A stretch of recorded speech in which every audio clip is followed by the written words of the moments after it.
Gabriel Stone had built an empire on calculated risks, but standing outside Lumiere's restaurant at 9:47 p.m. on a Tuesday night, he was about to make the most impulsive decision of his life. Through the floor-to-ceiling windows, he watched her. Woman at table 12 had been sitting alone for over an hour, methodically destroying a Caesar salad while checking her phone with the desperate hope of someone waiting for a miracle. Her auburn hair caught the candlelight as she tucked a strand behind her ear, revealing the elegant curve of her neck. Something about her posture spoke of resilience, wrapped in disappointment. Gabriel had canceled his own dinner plans when his business partner's wife went into early labor. He should have gone home to his penthouse, answered emails, prepared for tomorrow's board meeting that would determine the fate of his latest acquisition. Instead, he found himself studying this stranger through glass, drawn by something he couldn't name. The waiter approached her table for the fourth time, his professional patience wearing thin. Gabriel watched her shoulders sag as she reached for her purse, defeat written in every gesture. In 34 years, he had never approached a woman in a restaurant. His dating life was a carefully orchestrated series of charity galas and business dinners, relationships that served multiple purposes and rarely surprised him. But tonight felt different. Tonight, his billion-dollar empire felt suffocating. Gabriel pushed through the restaurant's heavy doors. Ignoring the Mater D's surprised recognition, he had 30 seconds before she left. 30 seconds to either walk away and maintain his carefully controlled existence, or step into something utterly unknown. "Excuse me?" he said, appearing beside her table with a confidence that masked his racing heart. "You look like someone who could use better company than that salad." She looked up, and Gabriel felt something shift inside his chest. Her eyes were the color of sea glass, holding flecks of gold that seemed to dance in the dim light. It's close. He could see the faint paint stains on her fingers, the tiny scar above her left eyebrow, the way her lips parted slightly in surprise. She was beautiful, but not in the polished, calculated way of the women in his usual circle. This was something raw and real. "I'm sorry," she said, blinking. "Do I know you?" Gabriel slid his hands into his pockets, suddenly aware that his usual armor of expensive suits and corporate swagger meant nothing here. "Not yet. I couldn't help but notice you've been sitting alone for a while. Frankly, you look far too interesting to be eating dinner by yourself." A blush crept up her neck, and Gabriel found himself wanting to trace its path with his fingertips. "That's very kind, but I'm actually just leaving." "Because your date stood you up? Or because you're afraid to let a complete stranger buy you dessert?" She laughed despite herself, a sound like wind chimes in a summer breeze. "How do you know I was stood up?" Gabriel gestured to the empty chair across from her, noting the second-place setting that had been cleared away 20 minutes ago.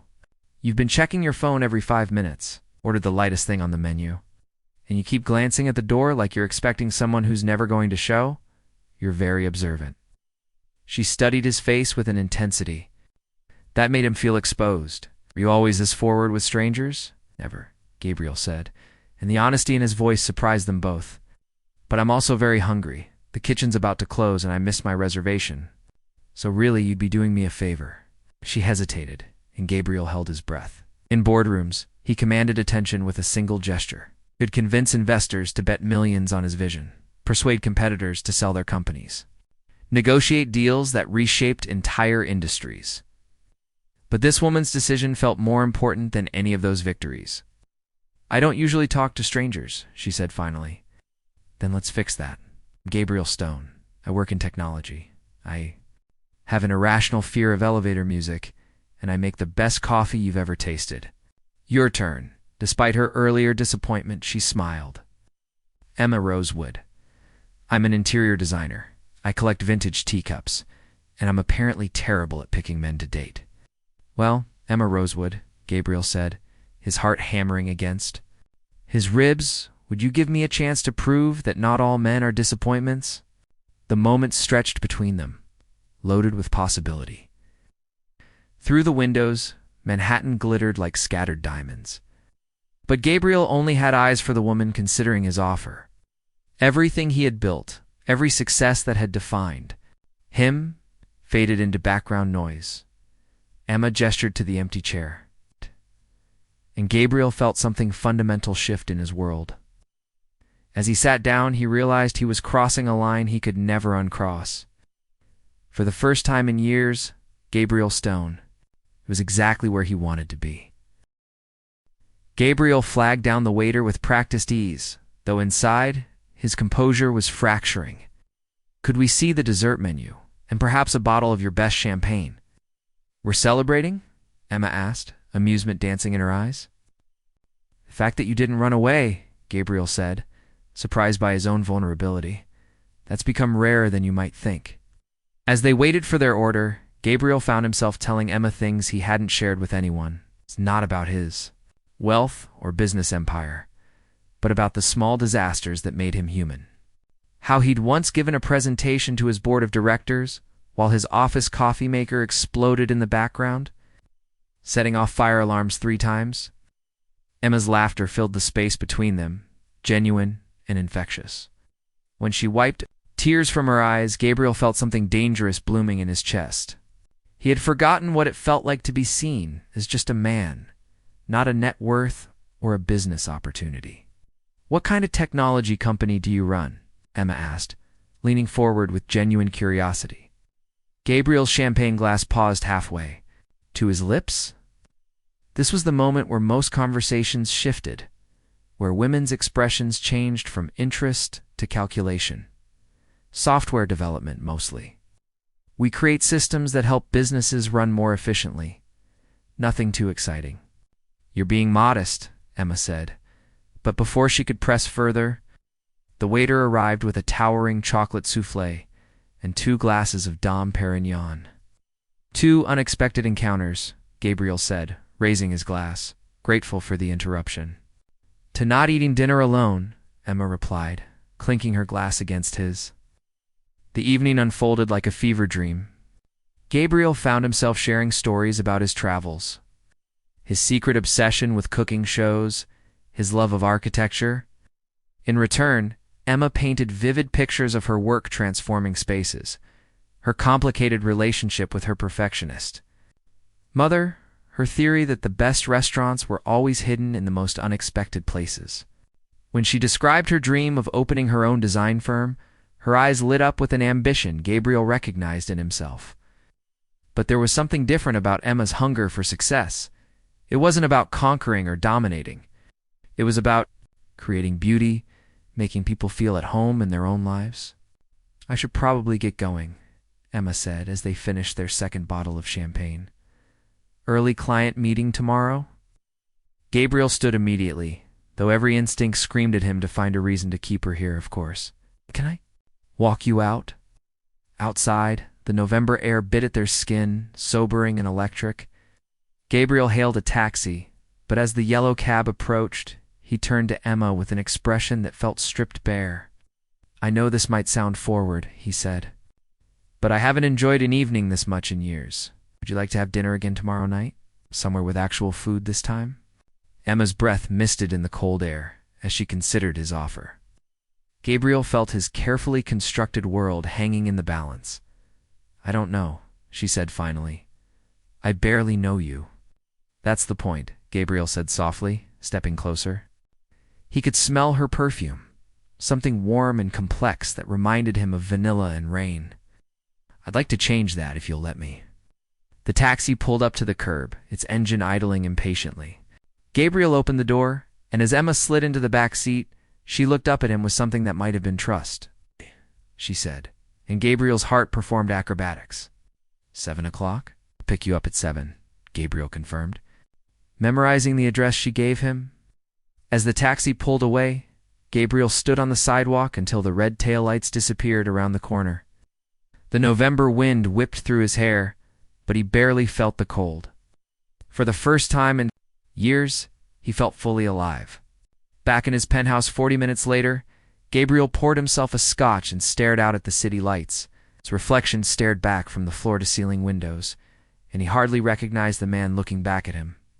The carefully controlled CEO had been replaced by someone younger, more vulnerable, more real. His phone buzzed with emails from his assistant. Reminders about tomorrow's board meeting, market reports that demanded his attention. Gabriel ignored them all and pulled up Emma's contact information instead. Her address was in Brooklyn Heights, a neighborhood of brownstones and tree-lined streets that felt a world away from Manhattan's steel and glass towers. He typed and deleted a dozen messages before settling on something simple. "Thank you for saving my evening. Looking forward to tomorrow." Her response came back within minutes. "Thank you for saving mine." Gabriel smiled, setting his phone aside. Tomorrow, he would tell her the truth about who he was. Tomorrow, he would risk everything he had built for the chance to build something new, but tonight he was just Gabriel. A man who had shared champagne and chocolate souffle with a woman who saw him for exactly who he wanted to be. What Gabriel didn't know was that Emma Rosewood was about to discover his secret in the worst possible way. And when she did, it would shatter everything they had built in one perfect evening. Emma woke up with sunlight streaming through her Brooklyn Heights apartment windows, and a smile she couldn't suppress. For the first time in months, she had fallen asleep thinking about possibility instead of disappointment. Gabriel's laugh echoed in her memory as she made coffee, replaying every moment from the night before. Her assistant, Nina Chen, was already at the design studio when Emma arrived. Surrounded by fabric samples and blueprints for their latest project, Nina looked up from her computer with raised eyebrows. "You're glowing," Nina said, studying Emma's face with the intensity of someone who had worked alongside her for 3 years. "Either you found an amazing new moisturizer, or something happened last night." Emma tried to keep her expression neutral as she hung up her jacket, but her reflection in the studio's industrial windows betrayed her. She did look different. Lighter somehow, as if Gabriel had lifted a weight she hadn't realized she was carrying. "I had dinner at Lumiere," Emma said, busying herself with organizing paint samples that were already perfectly arranged. "With David?" "I thought he canceled again." "No, with someone new." Emma couldn't suppress her smile any longer. "His name is Gabriel Stone. He's in technology." Nina's fingers froze over her keyboard. The color drained from her face, as if Emma had announced she'd had dinner with a ghost. "Gabriel Stone?" Nina asked slowly. "As in Stone Industries? Gabriel Stone?" Emma blinked, confusion replacing her earlier euphoria. "I don't know." He said he works in software development." "Why? Do you know him, Emma?" Nina said, her voice dropping to a whisper. She turned her laptop screen around with trembling hands. "Is this him?" The Forbes article hit Emma like a physical blow. Gabriel's face stared back at her from the screen, polished and professional in a navy suit that probably cost more than Emma's monthly rent, but it was unmistakably him. It's the same storm gray eyes, the same enigmatic smile, the same hands that had gestured expressively as he told her stories about exploding coffee makers. The headline read in bold letters that seemed to pulse with accusation. Tech visionary Gabriel Stone built a billion-dollar empire before age 35. Emma's coffee mug slipped from her hands, hitting the polished concrete floor with a crash that echoed through the studio. Hot liquid splattered across her shoes, but she barely noticed. She was too busy reading the article with growing disbelief and something that felt dangerously close to betrayal. "Stone Industries revolutionized cloud computing," she read aloud, her voice hollow. "Estimated net worth of $3.2 billion. Youngest CEO to appear on the Fortune 500 list." She looked up at Nina, whose expression was a mixture of excitement and concern. "This can't be right." "Emma, honey," Nina said gently. "Gabriel Stone is one of the most eligible bachelors in the world.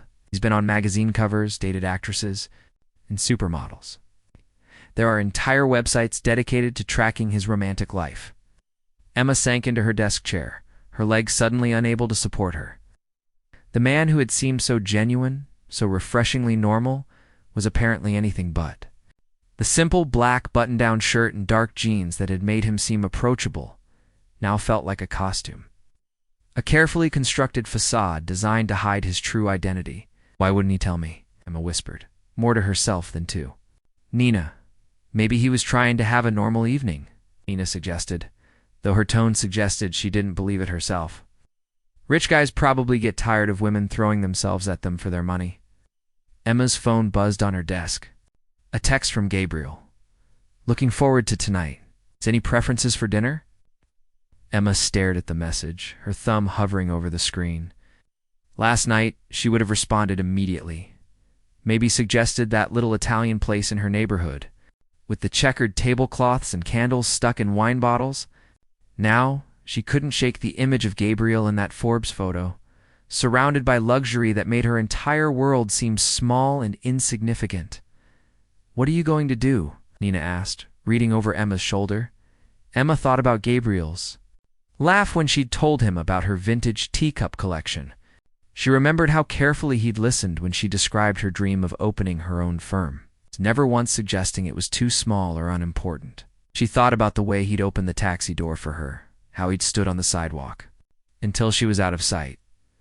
But she also thought about David, her ex-boyfriend who had promised her honesty and then spent 6 months lying about being married.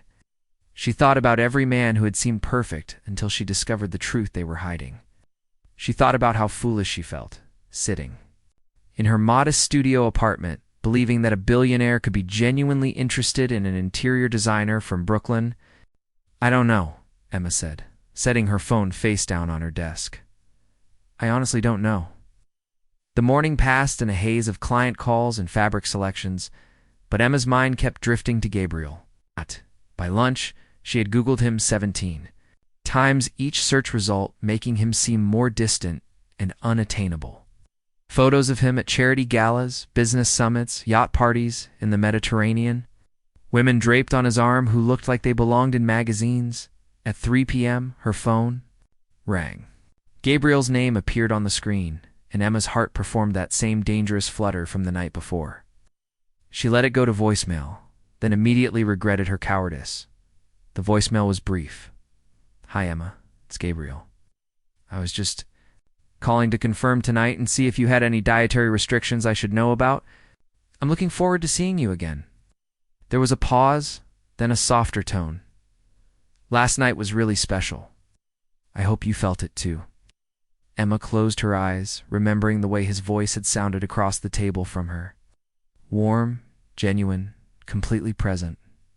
Had that been an act? Was everything about their evening together carefully orchestrated by someone who could afford to make any fantasy come true? Her phone buzzed with another text. "Everything okay? You seemed excited about tonight in your message last night." Emma stared at the words, her reflection ghostly in her phone screen. Tonight she was supposed to meet Gabriel Stone, technology entrepreneur.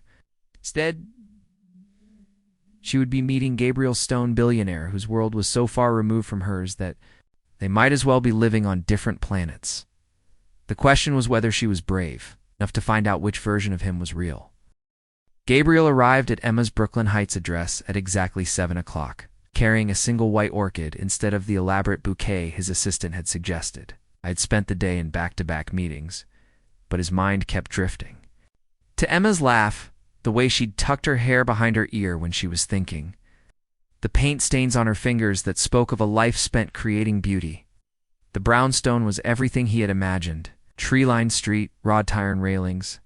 The kind of neighborhood where people knew their neighbors' names. It felt real in a way his penthouse never had, despite its multi-million-dollar views.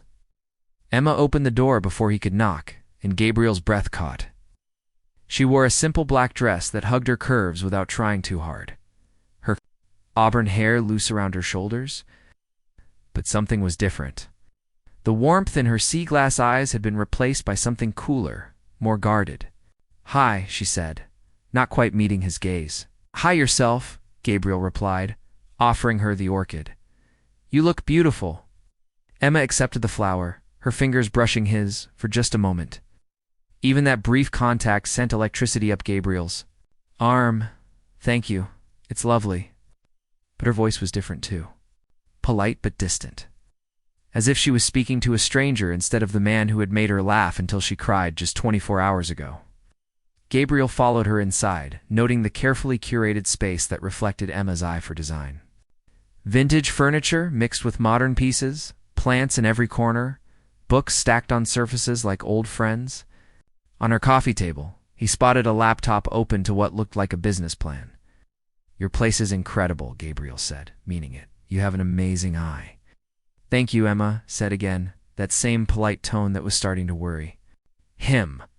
She set the orchid in a glass vase, her movements precise but lacking the natural grace he remembered from the night before. "Emma," Gabriel said, stepping closer. "Is everything okay? You seem different?" She turned to face him then, and Gabriel saw something in her expression that made his stomach drop. It was the look he'd seen 100 times before, on the faces of women who had Googled him between their first meeting and their second date. The look that said the game had changed, that he was no longer Gabriel, but Gabriel Stone, with all the complications that name carried. "Funny you should ask," Emma said, crossing her arms. "I had an interesting morning. My assistant showed me something that I think you forgot to mention last night." Gabriel closed his eyes, feeling the evening slip away from him before it had even begun. "Emma, I can explain." "Can you?" she asked, her voice rising slightly. "Because I'm having trouble understanding how someone forgets to mention that they're worth $3 billion. The number hung between them like an accusation. Gabriel had heard it so many times in business contexts that it had lost all meaning, but hearing it from Emma's lips made it sound obscene. "I didn't forget," Gabriel said quietly. "I chose not to tell you." "Why?" The single word carried so much hurt that Gabriel felt it like a physical blow. Gabriel ran his hands through his hair, destroying the careful styling that his barber had perfected that morning. "Because I wanted one evening where someone looked at me and saw Gabriel, not my bank account. Because I wanted to have a conversation where the other person wasn't calculating what they could get from me." "So you lied." "Never lied to you," Gabriel said, taking a step toward her. "Everything I told you last night was true. I do work in technology. I do have an irrational fear of elevator music. I did miss my reservation, and talking to you was the best part of my day." Emma shook her head, backing away from him. "You lied by omission? Do you know how stupid I feel? Sitting there telling you about my little design business, my dreams of opening my own firm, while you probably own buildings worth more than I'll make in a lifetime." "Your dreams aren't little," Gabriel said fiercely, "and your business isn't insignificant. I've looked at your portfolio, Emma. You're incredibly talented." Emma's eyes flashed. "You looked at my portfolio?" When Gabriel realized his mistake immediately. "This morning, I wanted to understand your work better, so you investigated me." "I Googled you," Gabriel said, though even as he said it, he knew how it sounded. "The same way you obviously Googled me," Emma laughed, but it wasn't the warm sound from the night before. This was bitter, hurt. "Yes, but I didn't know your real name when I met you. You knew exactly who I was when you walked up to my table." Gabriel felt the evening spiraling beyond his control. "Emma, please, let me take you to dinner. Let me explain." "Explain what? That you're so rich you can afford to play pretend for an evening? That slumming it with a middle-class designer seemed like fun?" "That's not what this is," Gabriel said, his own voice rising now. "That's not what any of this is." "Then what is it?" Emma demanded. "Because from where I'm standing, looks like a billionaire got bored and decided to toy with someone who couldn't possibly matter to him in any real way." The words hit Gabriel like a slap. He thought about all the women who had pursued him for his money, all the relationships that had been transactions disguised as romance. He thought about his father's warnings about gold diggers, his mother's advice to never trust anyone who hadn't earned their own fortune. He thought about how isolated his wealth had made him, how it stood between him and every genuine connection he tried to make. "You want to know what this is?" Gabriel said. "His careful control finally cracking. This is me, tired of living in a world where everything has a price tag. This is me meeting someone who made me laugh without trying to impress me. This is me falling for a woman who didn't know my net worth and didn't care." Emma went very still. "Falling?" Gabriel realized what he had said, but he didn't take it back. "Yes, falling. After one evening, I was falling for you. Is that pathetic enough for you?" The silence stretched between them, loaded with everything they weren't saying. Gabriel could hear the sounds of the neighborhood outside, children playing, a dog barking, the distant hum of traffic. Normal life, continuing while his world hung in the balance. "I don't know what's real anymore," Emma said finally, her voice barely above a whisper. Gabriel stepped closer, close enough to see the flecks of gold in her eyes, close enough to smell her perfume. "This is real," he said, gesturing between them. "Whatever this is, it's real. My money doesn't change the way you made me feel last night. It doesn't change the fact that I haven't been able to stop thinking about you." Emma looked up at him, and for a moment Gabriel saw the woman from the restaurant. The one who had laughed at his stories, who had shared her dreams over champagne, who had made him feel more like himself than he had in years. "How do I know that?" she asked. "How do I know that any of this is real when you've already lied to me once?" Gabriel reached for her hands, relief flooding through him when she didn't. "Pull away, because I'm asking you to trust me. I'm asking you to give me a chance to prove that who I am has nothing to do with what I'm worth." Emma stared down at their joined hands. "I don't know if I can do this, Gabriel. Your world and mine, they're not compatible." "Says who?" Gabriel asked. "Who made that rule?" "Reality," Emma said, but she didn't let go of his hands. Gabriel lifted one hand to cup her face, his thumb tracing the line of her cheekbone. "Then let's create our own reality. Let's see what happens when we stop caring about what the world thinks we should be and focus on who we actually are." Emma leaned into his touch, and Gabriel felt hope flicker back to life in his chest. "One more chance?" he asked. Emma closed her eyes, and Gabriel held his breath. When she opened them again, he saw his answer before she spoke. "One more chance," she whispered. Gabriel smiled, feeling like he had just won the most important negotiation of his life. But as he leaned down to kiss her, neither of them realized that the real test was just beginning. 3 months later, Emma stood in the marble lobby of Stone Industries, feeling like an imposter in borrowed armor. The black cocktail dress Nina had insisted she buy hung perfectly on her frame, and her hair was styled in a way that had taken 2 hours and cost more than she usually spent on groceries in a month. But none of it could disguise the fact that she didn't belong here. Tonight was Gabriel's company's annual charity gala. It would be their first public appearance together. For 3 months, they had existed in a carefully constructed bubble. Intimate dinners at hole-in-the-wall restaurants, long walks through Brooklyn Heights, Sunday mornings in Emma's apartment with coffee and crossword puzzles. Gabriel had shown her a version of himself that was warm, funny, vulnerable. Held the man who burned pancakes and sang Ofka in the shower and fell asleep during movies with his head in her lap. But tonight, she would meet Gabriel Stone, CEO and billionaire. Tonight she would be introduced to his world.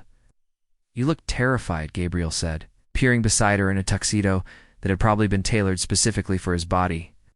He looked like he belonged on magazine covers, all sharp lines and confident elegance. For a moment, Emma forgot how to breathe. "I am terrified," Emma admitted, smoothing her dress nervously. "What if they hate me? What if I use the wrong fork or say something embarrassing?" Gabriel took her hands, his thumb stroking across her knuckles in the familiar gesture that always calmed her racing heart. "Then they're idiots who don't deserve to know you. And for the record, there are 7 different forks at each place setting tonight, and I have no idea what most of them are for either." Emma laughed despite her nerves. "That's not helping," Emma Gabriel said, his voice dropping to that intimate tone he used when they were alone. "You are brilliant, talented, and beautiful. You can redesign entire spaces with your eyes closed and make me laugh until my sides hurt. If anyone in there makes you feel like you're not enough, they're wrong." Before Emma could respond, the elevator. Doors opened to reveal Gabriel's assistant, Marcus, impeccably dressed man in his 50s, who had been with the company for over a decade. "Mr. Stone," Marcus said with a slight nod, "the board members are asking for you, and Ms. Chen called to confirm the Times photographer will be here tonight." Emma felt her stomach drop. "Photographer." Gabriel's jaw tightened almost imperceptibly. "I forgot to mention that. It's just for the charity coverage. Nothing intrusive." Emma was already thinking about what those photos would mean. Her face in the society pages, linked forever to Gabriel Stone's billions. Her quiet life, dissected by strangers on the internet. Her design business suddenly scrutinized not for her talent, but for her connection to one of the world's richest men. The elevator rose silently toward the top floor, and Emma watched the city shrink below them. At this height, the people on the streets looked like toys, insignificant and easily dismissed. Was this how Gabriel saw the world? From a distance that made everything else seem small?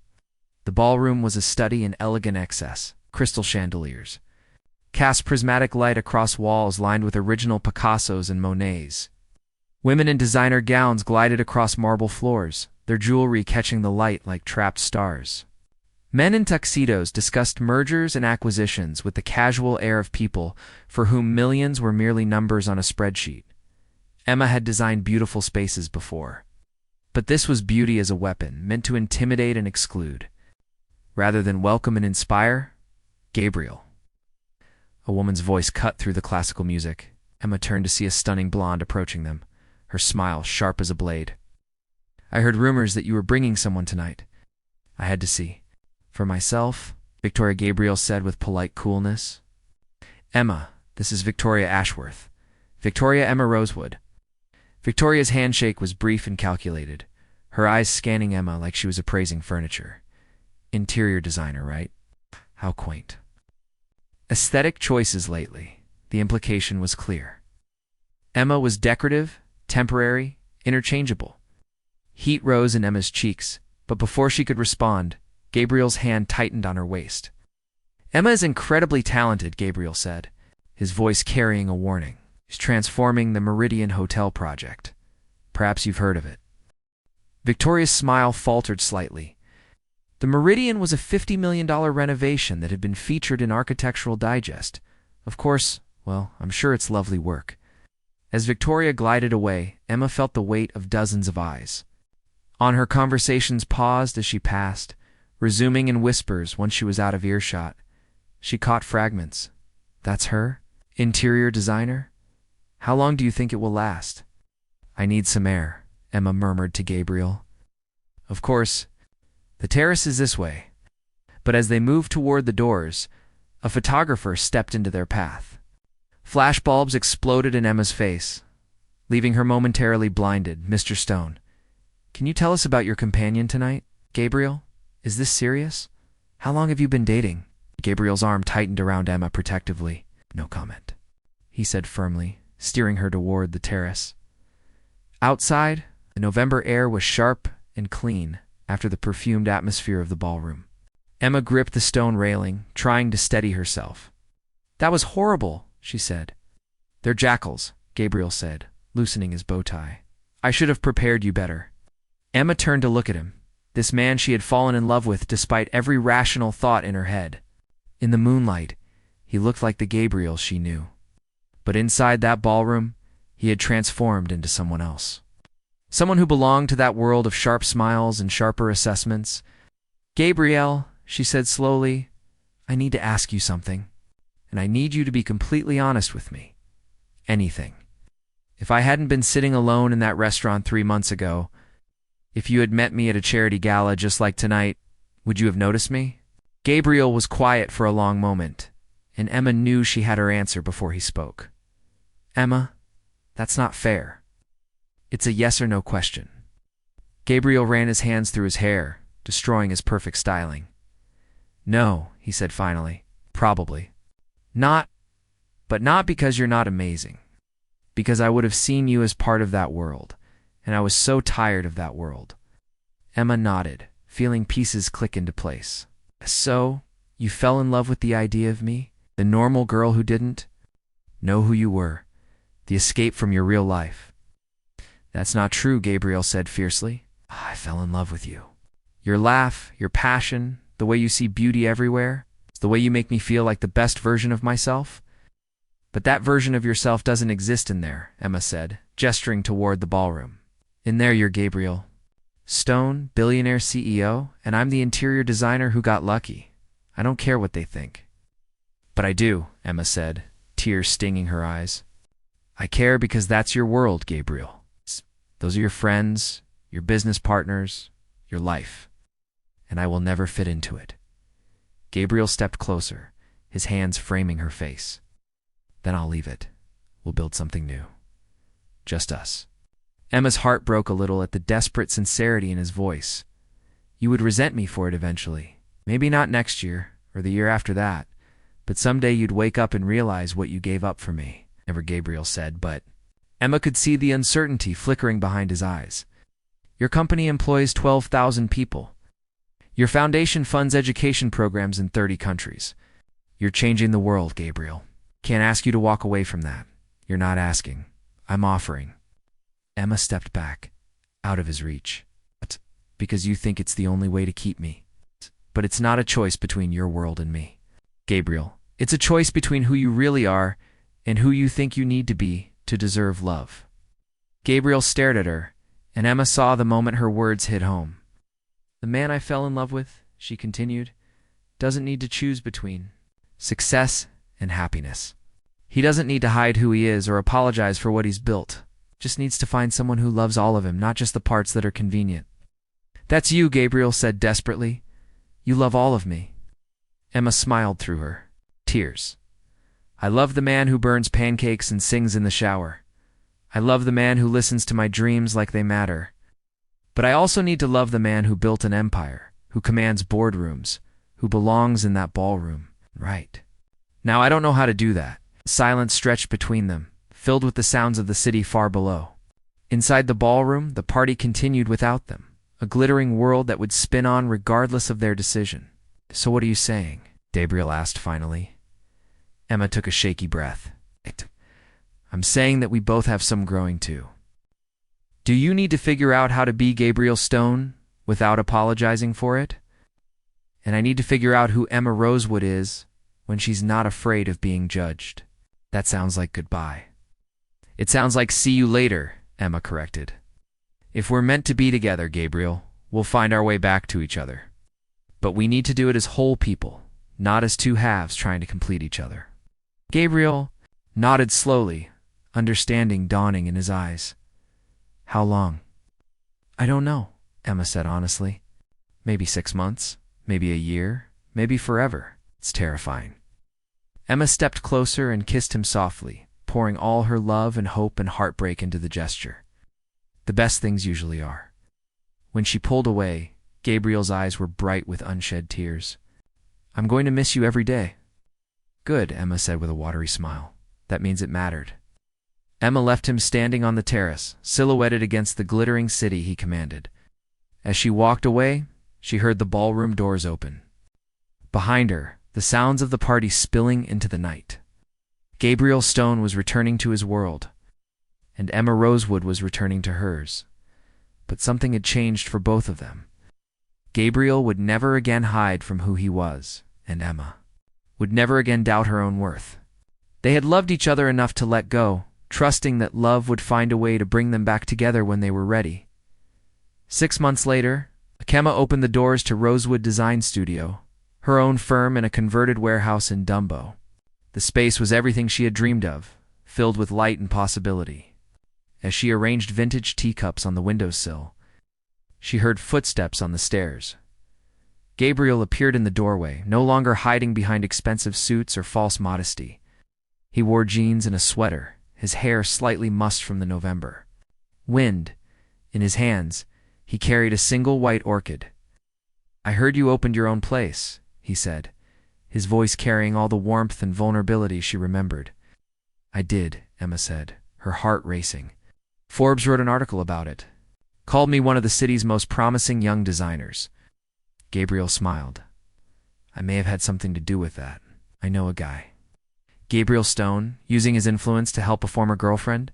Scandalous. Not former, Gabriel said, stepping into her space. Never former, just temporarily misplaced.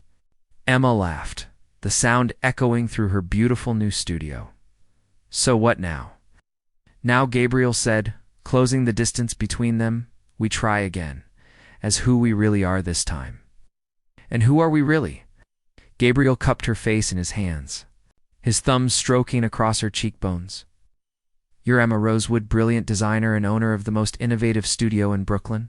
And I'm Gabriel Stone, billionaire CEO who's completely, hopelessly in love with you. That sounds about right, Emma whispered.